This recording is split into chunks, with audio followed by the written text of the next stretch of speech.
Okay guys, so we wanted to make a quick video about the fact that I'm training for an up and coming wedding. And Pete was saying the other day that he finds that a lot of people come in this gym because they have a goal, like a wedding or like a big holiday coming up, and they want to get in shape for it. And then as soon as that event comes and goes, they drop off the face of the planet, and then he doesn't see them again for a couple of months until their next big event is coming on. And it's kind of like a yo-yoing effect, and I'm sure we're probably all guilty of this. You've got a big event, so you get in shape for it, and then after the event, it all just goes to pot, and you lose everything you've worked hard for. So we wanted to make a video to kind of get you into the right mentality of how you should approach training. And I know you've probably heard it all before, about how you need to just stick at it, but we want to talk about the mentality that may help you want to just come back to the gym after an event like a wedding, for example.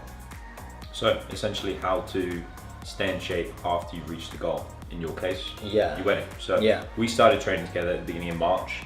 It was slightly earlier than that when we started doing CrossFit classes, but actually working one-on-one beginning of March. So we've gone March and April, weddings in May. We're going to be off for the majority of that time, but it's trying to put in place the things we're doing now so that you can carry that on when you come back.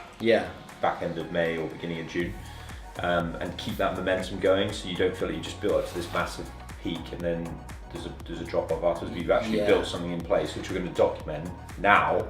How people can get to wherever they want to get to, wedding, holiday. So what about mentality though? Like how would your average person, like they just got married, they just had a honeymoon, and then it's like, back to work for 3 months now, why the hell would I go back to the gym? Well, why you should do this, okay, is that you've worked really hard up until this point. You would have been doing it for like 4 solid months. Right? Why do you want to throw that all away? I mean, yes, you've reached your peak, you're going to wedding, but why would you not want to be in shape when you come back? Do you know what I bet it is for a lot of people as well? Is that it's laziness. But it's not just that. It's like they've worked so hard and then they see it go so quickly. Like, because they go on holiday, they'll eat whatever they want, and the carbs just hit their stomach, and they get back and they're feeling crap because they're out of shape. They feel like they've lost it all already. Okay, so I know exactly what I can do to stop that. Okay. Is that before you go on your wedding, in your case, is we actually go, right, this is what you're going to do when you come back. Right? And it's the biggest downfall for people is they don't have that in place before they get to their goal, like their wedding. Right? So before you go on your wedding, we're going to show people this, is we're going to have a plan in place when you come back, so that psychologically in the back of your mind when you're away, even though you're enjoying yourself, you're eating what you want, you're doing, having fun, the back of your head, you're like, I'm coming back and I've got something ready for me when I come back. And that in itself is the missing that people have. They come back and they're like lost. Right? And then they actually never get going again, which is where they just spiral. I think the other thing which will probably help as well is photographs. And I don't just mean like looking at old photographs of yourself.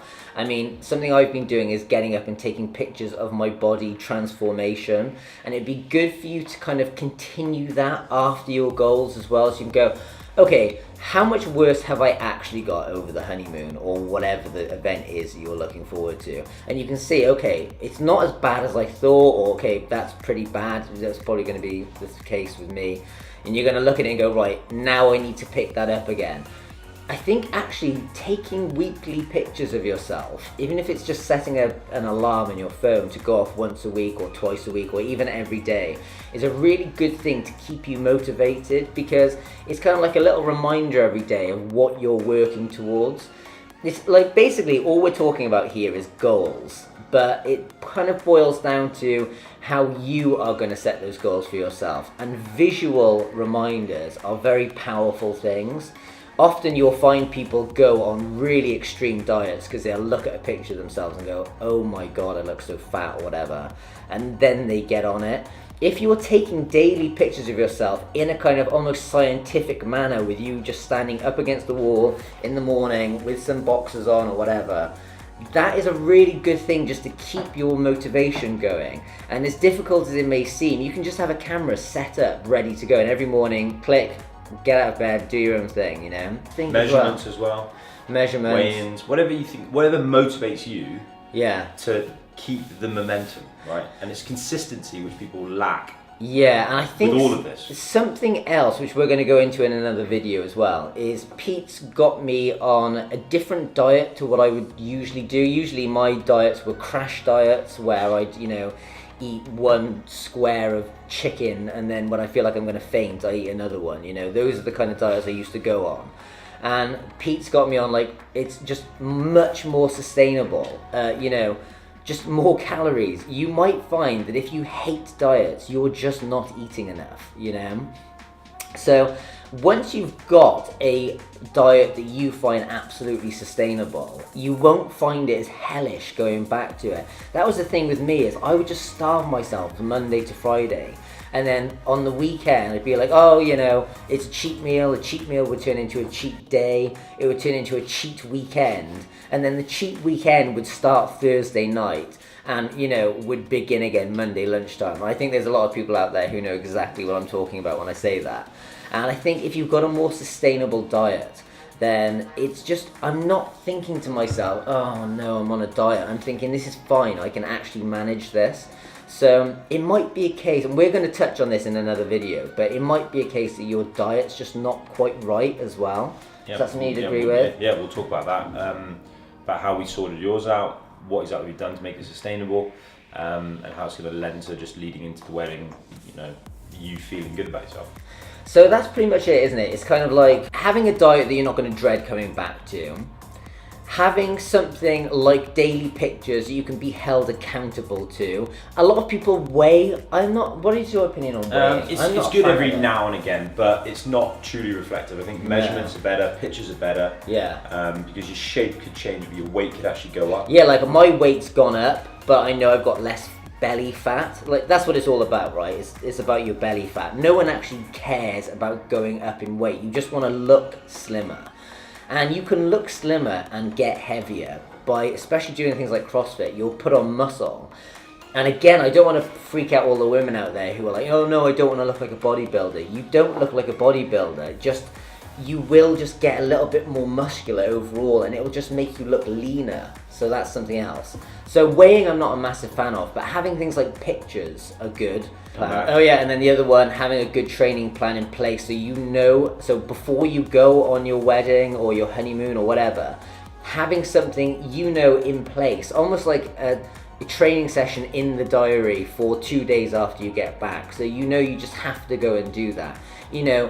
Even if you don't use a personal trainer, it might be good to just have one training session booked in, so you're coming back and you're going to that session, or you're going to lose money. That's another idea as well. I'm not much of a fan of that idea, though, actually, because that's like threatening yourself. No, I think it's just accountability. If not to you, to just you're accountable to me, because you're like, right, well, he's expecting me, 3 days after I get back from my wedding, just to get like a refresher back in, just to like, blow the cobwebs out, but it's there and it's booked in, just the first one at least. Yeah. Just so that you can get the ball rolling again, because the hardest thing is starting back. And it's kind of like, when you're in university and you've got that essay to write and you put it off until 3 or 4 days before, and then you start writing it, and 2 or 3 hours in you're like, why did I put this off? This is nowhere near as bad as I thought it was going to be. I think that's so true it's so true of everything in life. It's like it's much easier to steer a bike when you're moving, but just trying to steer a bike standing still, you'll wobble and fall off. And it's kind of that kind of analogy. You have to get going, and then it's like, right, I'm into it now, The first one is always going to be the worst. So booking yourself in for a training session before you go on your holiday is probably a good idea, just to get that momentum going. And once you've got momentum, you'll laugh it. Momentum's everything. Yeah. It's basically, that's all it boils down to, is momentum. So stay tuned, subscribe to the channel. Is that it? Yeah, okay. Ciao, bye.